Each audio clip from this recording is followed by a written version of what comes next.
Don't touch him." The words cut clean through the low hum of clinking glasses and quiet jazz, sharp enough to turn heads without raising a voice, and Ava Johnson froze mid-step, her tray still balanced in one hand, the other reaching instinctively toward the old man slumped near table 12, his fingers trembling against the edge of a porcelain bowl as if even holding on required effort. The restaurant lights glowed warm overhead, soft amber reflecting off polished wood and crystal, but none of that warmth reached the corner where he sat, where a faint draft slipped through the door each time it opened, brushing cold against his worn jacket that looked 2 winters too thin. Ava had noticed him the moment he walked in, not because he made noise, but because he didn't, because people like him learned early how to shrink themselves, how to take up as little space as possible, and still, somehow, the room had found a way to reject him. A couple at the nearest table shifted their chairs slightly away. A man in a navy suit murmured something under his breath, and the hostess had hesitated just a second too long before seating him, placing him in the far corner like a detail better kept out of sight. Ava lowered her tray slowly, ignoring the manager's stare burning into her back, and crouched beside the old man, her sneakers squeaking softly against the polished floor as she steadied the bowl before it tipped, her fingers brushing against his. "Cold and light as paper. You're okay, sir," she said quietly, her voice steady, grounded, the kind that didn't ask for attention but held it anyway, and the man looked up, eyes clouded but searching, as if trying to understand why someone had finally chosen to see him. Behind her, the manager exhaled sharply, the sound clipped, controlled, the kind that carried more warning than volume, but Ava didn't move, not yet, because the man's hand was still shaking and the spoon rattled faintly against the bowl, a small sound swallowed by the room's careful indifference. She reached for a napkin, clean and folded, and placed it gently in his hand, guiding his grip just enough to steady it, her movements practiced, patient, like she'd done this 100 times before in places no one ever noticed. The music continued, soft piano drifting through the air, but it felt distant now, like it belonged to another room, another world where everything stayed comfortable and untouched. And here, in this small corner, something else was unfolding, something quieter, heavier, real. Ava straightened just slightly, her apron brushing against her knees, and glanced toward the window where rain had begun to streak down the glass in thin, uneven lines, the streetlights outside blurring into soft halos, and for a moment, everything slowed, the room, the sound, even her own breath, until all that remained was the simple fact that no one else had stepped forward, no one else had paused, and she had, and that choice, small as it looked, had already begun to change something no one in that room could yet see. The manager's shoes stopped just behind her, polished leather catching the overhead light, his presence pressing into the space without a single word at first, and Ava could feel it before she heard it, that quiet shift in the room when authority decided to notice. When something small became inconvenient, she gently adjusted the bowl in the old man's hands, making sure it would not slip again, then rose slowly, her movements unhurried, deliberate, as if rushing would somehow admit fault, and when she turned, the manager was already watching her with that tight, measured expression, the kind that never needed to raise its voice to make a point. "We have standards here," he said, low enough to keep the illusion of calm, but sharp enough to land, and Ava nodded once, not in agreement, but in acknowledgement, her eyes steady, her posture straight despite the faint ache in her shoulders from a double shift that had started before sunrise. She had been on her feet for nearly 10 hours now, moving from table to table, refilling glasses, memorizing orders, smiling at people who barely looked up, and still, she had not slowed down, not when the tips were small, not when the comments were colder than the air outside, because there were bills waiting at home, because her mother's medication did not wait, because rent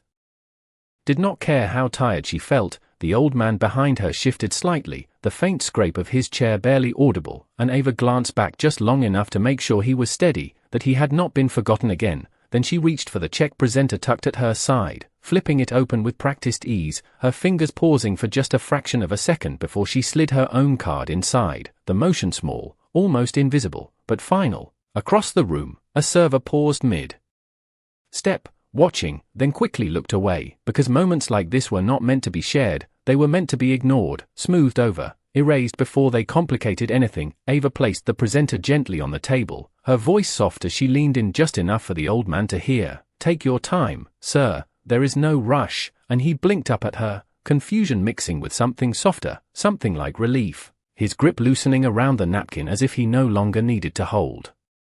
on so tightly. Behind her, the manager exhaled again, this time louder, a signal more than a sound, and Ava straightened fully, the faint hum of the restaurant returning around her, glasses clinking, low conversations resuming, the world pretending nothing had shifted. She stepped back into the aisle, her tray still waiting where she had left it, the weight familiar against her palm as she lifted it again, and for a moment, as she moved toward the next table, the overhead lights caught the thin sheen of moisture on her skin, not sweat exactly, not rain either, just the quiet evidence of effort, of hours stacked on top of each other, of a life that did not pause. Near the window, the rain had begun to fall harder now, streaking faster across the glass, blurring the street beyond into shapes and shadows, and Ava glanced at it briefly, the rhythm of it steady, almost calming, before returning her focus to the room, to the orders waiting, to the expectations that did not bend. But even as she moved, even as she slipped back into the role the room understood, something remained, something unseen but present, a choice already made, a line quietly crossed, and somewhere behind her, in that small corner table no one wanted, the old man sat a little straighter, the trembling in his hands just a little less, as if, for the first time that day, the weight he carried had shifted, even if only by an inch. The door opened again with a soft chime, letting in a brief gust of damp air that carried the scent of rain and asphalt, and a few heads turned instinctively before settling back into their conversations, but the corner table remained untouched by curiosity, as if the space itself had been quietly agreed upon as invisible. Ava moved between tables with practiced rhythm, her tray balanced steady against her palm, her eyes scanning for raised hands, empty glasses, the small signals that kept everything flowing. Yet her awareness never fully left the far corner, where the old man now held his spoon more firmly, lifting it with slow intention, each movement careful but no longer uncertain. Across the dining room, a man in a tailored grey suit leaned back in his chair, his voice low but audible enough to carry a hint of dismissal as he spoke to his companion, a subtle glance cast toward the corner before he returned to his meal, and the woman across from him followed that glance just long enough to wrinkle her nose slightly, then looked away, as if acknowledging something unpleasant but not worth addressing. The lighting above them cast clean, deliberate shadows, highlighting polished surfaces and pressed fabrics, everything in its place, everything controlled, and yet the presence of one person outside that order seemed to ripple beneath the surface, unspoken but felt. Ava paused briefly at the service station, setting down her tray to refill a pitcher of water, the steady stream catching the light as it poured, her hands moving with quiet efficiency, but her gaze flickered once more toward the window, where the rain had thickened into a steady curtain, the street beyond now reduced to blurred headlights and shifting shapes, the world outside distant, almost unreal compared to the contained perfection inside. She picked up a clean plate, warm from the kitchen, the heat pressing lightly against her fingertips, and turned back toward the dining room, passing by the manager who stood near the host stand, arms crossed, posture rigid, his attention moving from table to table with calculated precision, ensuring that nothing disrupted the image the restaurant worked so hard to maintain. When Ava approached the corner again, she slowed just enough to notice the small changes, the way the old man's shoulders had eased, the way his breathing seemed more even, his gaze no longer fixed downward but lifting occasionally to take in the room around him, as if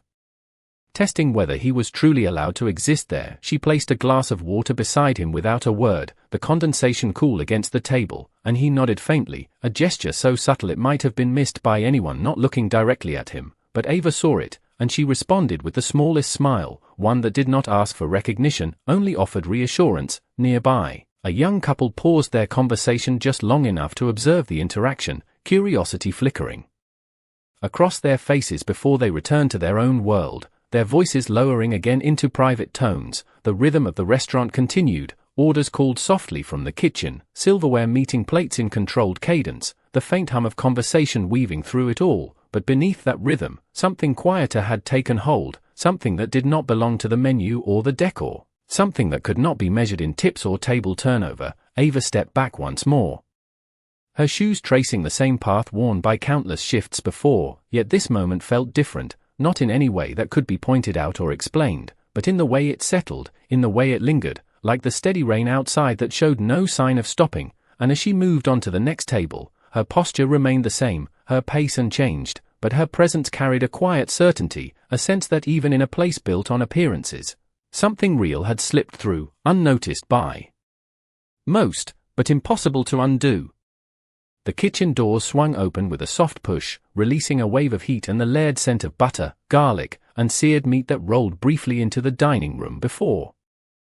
dissolving into the controlled air, and Ava stepped through just long enough to pick up a fresh plate, the ceramic warm against her fingertips, the garnish placed with precision as if every detail had to prove something. Behind her, a voice called out an order, another answered, the rhythm tight and efficient, but it felt distant the moment she turned back toward the dining floor, because the tension waiting there had already begun to shift. The manager had moved closer to the corner now, his presence no longer subtle, his stance firm near the edge of the aisle as if drawing an invisible line, and when Ava approached with the plate, his eyes followed the motion, not the food, not the service, but the intention behind it. That table is closed, he said quietly, the words measured, controlled, and final, yet Ava did not stop, not immediately, her steps slowing instead, giving the moment space to settle before she responded. Her voice calm, steady, he is still finishing, sir, and the manager's jaw tightened almost imperceptibly, the kind of reaction that never rose to confrontation but carried enough weight to remind everyone watching where the authority stood. Nearby, a woman paused mid-sip, her glass hovering just short of her lips, attention drawn not by volume but by the stillness forming between them, the kind of silence that asks a question without speaking it. Ava placed the plate gently in front of the old man, aligning it with quiet care, the steam rising in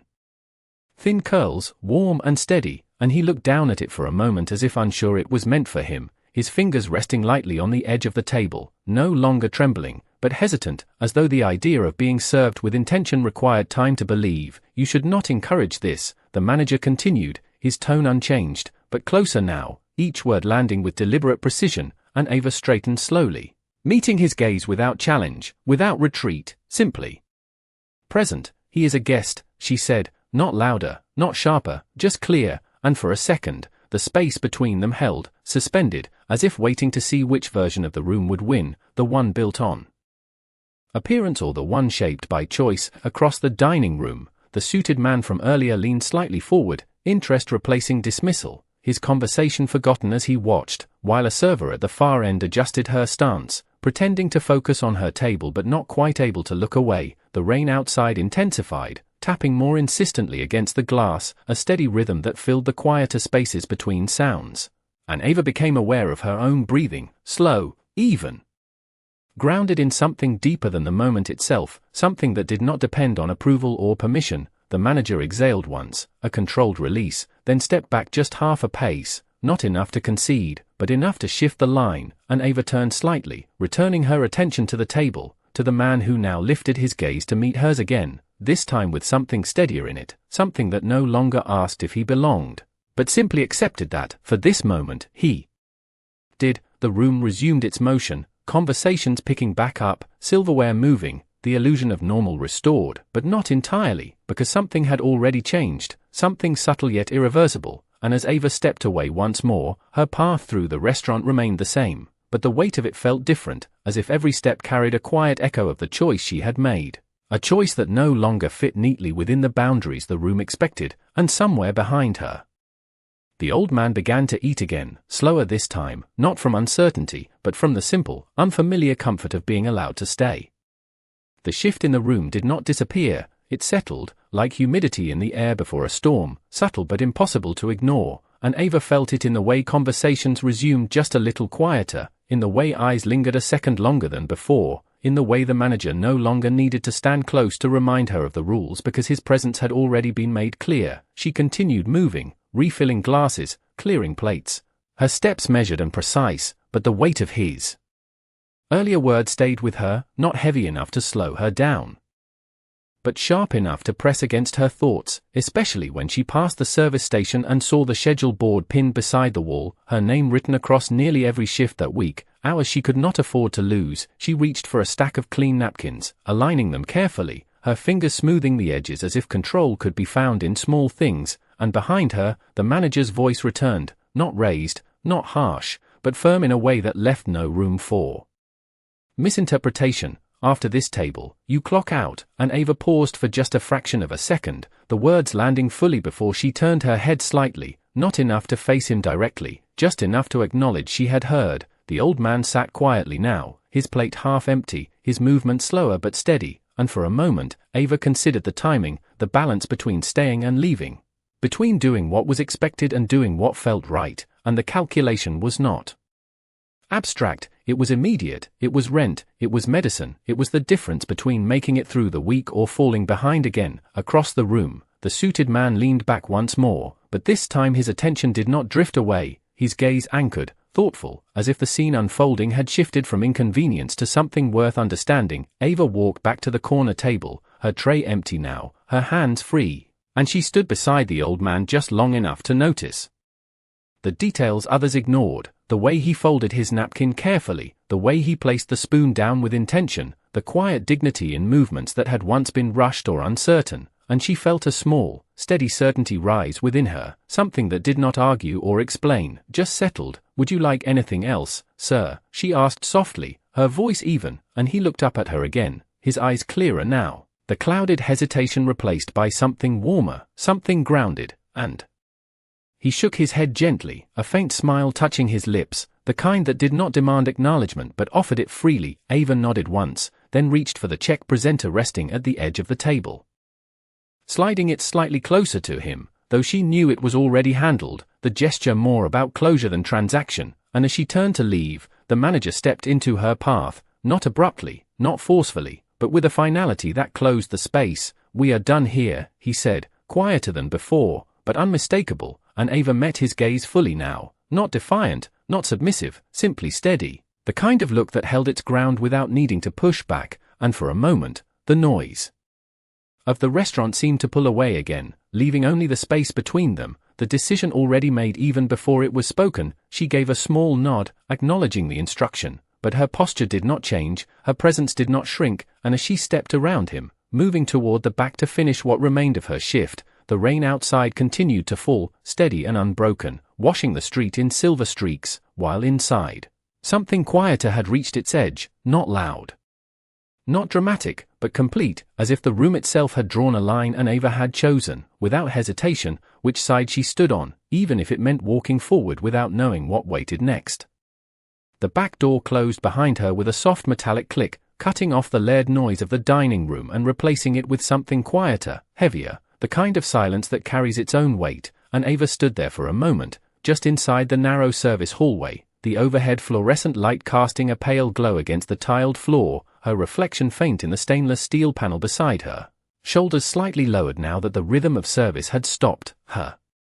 apron still tied at her waist, her hands resting loosely at her sides. She exhaled slowly, the breath steady but deeper than before, as if she had been holding something in without realizing it, and outside, just beyond the back exit, the rain continued its steady fall, tapping against the metal door in a soft, constant rhythm that filled the space without demanding attention. She reached up and untied her apron, the fabric sliding free in one smooth motion, folding it carefully out of habit. Even when no one was watching, and placed it on the small shelf near the time clock, her fingers lingering for a second before pulling away, because routines like this were not just tasks, they were anchors, small pieces of stability in a life that rarely slowed down. The clock on the wall read just past 8, though it felt later, the kind of late that settled into your bones after a long day, and Ava pressed the button to clock out, the soft beat marking the end of her shift, a simple sound that usually meant relief, but tonight it carried something else, something uncertain, unfinished. She stepped closer to the back door and pushed it open, the cool air meeting her immediately, damp and fresh, wrapping around her skin as she stepped outside, the pavement slick beneath her sneakers, reflecting the muted glow of the streetlight above in long, broken streaks. The alley was quiet, empty except for the steady rain and the distant hum of traffic beyond the main street, and Ava pulled her jacket tighter around herself, though it did little against the chill, her hair beginning to gather small droplets as she stood there, not moving yet, not rushing to leave, her gaze lifted slightly, following the line of the building up toward the dim sky, where the clouds hung low and heavy, pressing down in a way that felt almost familiar, and she let out another slow breath, her shoulders rising and falling gently, the tension from earlier no longer sharp, but still present. Settled somewhere deeper now, she thought about the hours she would not be working tomorrow, about the shift that might not be there anymore, about the quiet calculations that would come later when she sat at her kitchen table, bills spread out, numbers not quite adding up, and yet, even with that weight, there was something else alongside it, something quieter, steadier, the same feeling that had guided her earlier, the same certainty that had not asked permission. Behind her, the faint sound of the restaurant door opening and closing again echoed briefly into the alley, then disappeared, and Ava turned slightly, just enough to glance back, not expecting anything, just acknowledging the space she had stepped away from. The rain continued, steady, patient, washing over the street, over the sidewalk, over everything without distinction, and Ava stood there for a moment longer, her breathing even, her posture calm, as if allowing the night to settle around her, to absorb the edges of the day, before she finally took a step forward, moving slowly toward the street, not knowing what would come next, but no longer standing still. The rain had not slowed when she reached the edge of the street, only deepened, each drop striking the pavement with a steady rhythm that blurred the city into reflections and shadows, and Ava stepped onto the curb, her sneakers meeting a thin layer of water that rippled outward in soft circles, her jacket pulled close but already damp at the shoulders, her breath visible in the cool night air. For a moment, everything felt still, not silent, but suspended, like the world had taken a quiet pause between one moment and the next, and then it happened, not loudly, not dramatically, but unmistakably, a low hum cutting through the rain, smooth and controlled, the kind of sound that did not belong to the usual flow of traffic. Ava turned her head slightly, her gaze drawn down the street where a pair of headlights approached, brighter than the rest, steady, deliberate, and behind it, another set, then another, their reflections stretching long across the wet asphalt, turning the entire street into a shifting mirror of light. The first car slowed as it neared the restaurant, its polished exterior catching the glow of the streetlights, the rain sliding across its surface in clean, uninterrupted lines, and Ava stood still, her brow tightening just slightly, not in fear, not in confusion, but in quiet curiosity, because something about the timing felt too precise, too intentional to be coincidence. The car came to a smooth stop directly in front of the restaurant entrance, its engine idling softly, followed by the second, then the third, each one aligning behind the other with exact spacing, their presence transforming the ordinary street into something else entirely, something that did not belong to the quiet rhythm of a rainy evening. The doors did not open immediately, and for a second, the only sound was the rain, steady, patient, tapping against metal and glass, filling the space between breaths, and Ava found herself watching, not stepping closer, not stepping away, simply present, as if instinct told her this moment was not meant to be interrupted. Behind her, the restaurant door opened again, a faint burst of warm light spilling into the night before settling back, and voices carried briefly, hushed but urgent, as if the shift inside had reached the surface, as if something unseen had begun to reveal itself. Ava's gaze returned to the first car just as the driver's door opened, a figure stepping out with measured precision, dressed in a dark coat that fell cleanly against the lines of the vehicle, his posture straight, his movements controlled, and he moved quickly to the rear door, opening it with quiet respect, his head lowering slightly, a gesture so subtle it might have been missed by anyone not paying attention. The rain continued to fall, tracing thin lines along Ava's face, catching in her eyelashes, but she did not move, her breathing steady, her focus fixed, because in that small, unfolding moment, something shifted again, something deeper than curiosity, something that reached back to the choice she had made only minutes ago. And as the rear door began to open, just slightly at first, the light from inside the car spilling out into the rain, soft and warm against the cool night, Ava felt it, not as a thought, not as a realization, but as a quiet certainty, that whatever was about to step out into that street was connected, directly and undeniably, to the moment she had refused to walk away. The rear door opened slowly, not with urgency, but with a kind of deliberate calm that drew the moment out, stretching it just enough for the weight of it to settle, and from the soft interior light, a polished shoe touched the wet pavement first, steady and certain, followed by a hand gripping the edge of the door, fingers no longer trembling, no longer uncertain, and then he stepped out, the same man from the corner table, but not the same presence, not the same quiet figure who had sat unseen beneath the warm lights of the restaurant. The rain traced clean lines down his coat, now buttoned properly, the fabric heavier than it had appeared before, structured, deliberate, and as he straightened fully, the subtle stoop that once defined him seemed to disappear, replaced by something composed, something grounded in a way that shifted the air around him. The driver stepped back immediately, head lowered, posture respectful, and from the other cars, doors opened in quiet sequence, more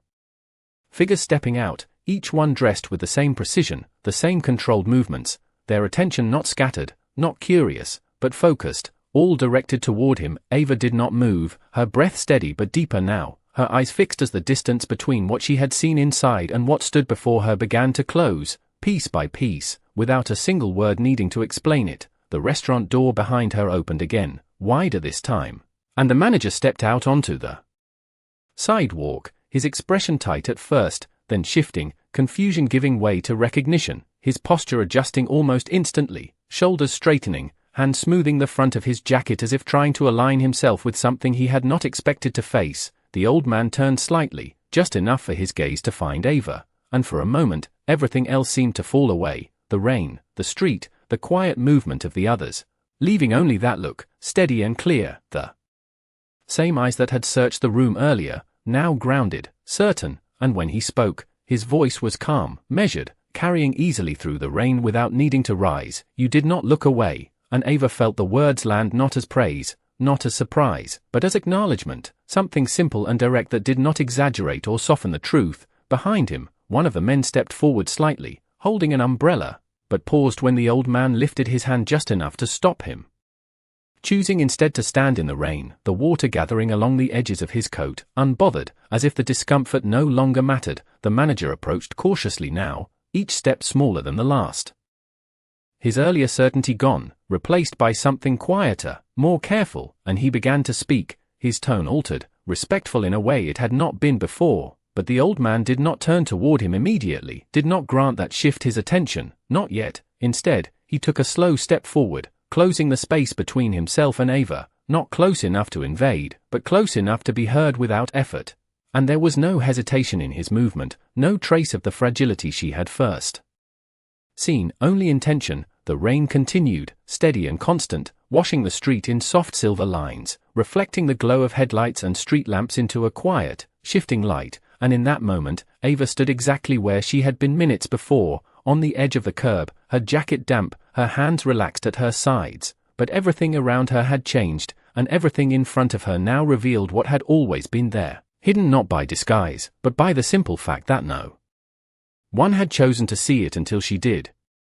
The rain softened just enough to become a steady whisper, a thin veil that blurred the edges of the streetlights into halos, and the moment stretched without needing words, as if everything that mattered had already been said. Ava stood where she was, her shoes planted at the curb, her jacket damp, her hands still at her sides, and across from her, the man held her gaze without urgency, without performance, just presence, the kind that did not need to prove itself. Behind him, the others remained still, their posture respectful, their silence deliberate, a quiet acknowledgement of something they understood without being told. The manager lingered a few steps away, his earlier certainty gone, replaced by a careful stillness, as if any movement might break the balance of the moment, and the restaurant door remained half open behind him, warm light spilling out in a narrow line across the wet pavement. Reaching toward Ava's feet before fading into the rain, the man drew a slow breath, his shoulders rising and falling once, and then he nodded, a small, precise gesture that carried more weight than any explanation, and he turned slightly, not away from her, but toward the car, as if the moment did not need to be prolonged to be complete. One of the men stepped forward again, this time aloud, opening the umbrella with a soft click, but even then, it was held just above shoulder height, not fully shielding, as if the rain itself had become part of what needed to be felt. Ava watched as he moved, each step measured, steady, no trace of the uncertainty that had once defined him. And when he reached the open door, he paused for just a second. Not looking back, not adding anything more, because nothing more was required. The door closed with a quiet, final sound, soft against the rain, and one by one, the other doors followed, the engines humming to life in low, controlled tones, the headlights brightening just enough to cut through the damp air. The first car eased forward, then the second, then the third, their movement smooth and unhurried, as if the street itself had made space for them. And the reflections of their lights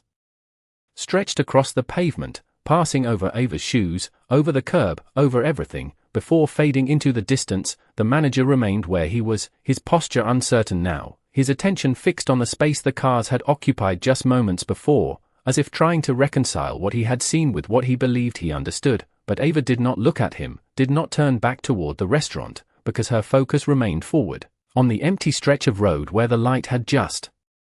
disappeared. The rain continued, steady and patient, tapping softly against the ground, against her jacket, against everything, and Ava took a slow breath, deeper this time, her shoulders settling, her posture unchanged but lighter somehow, as if something unseen had lifted without needing to be named. She stepped forward, not quickly, not hesitantly, just steadily, her foot meeting the wet pavement with quiet certainty, and the streetlight above caught the edge of her face, the faint reflection of it in the water at her feet, simple, clear, unadorned. Behind her, the restaurant door finally closed, the line of light disappearing completely, and the night settled fully around her, not empty, not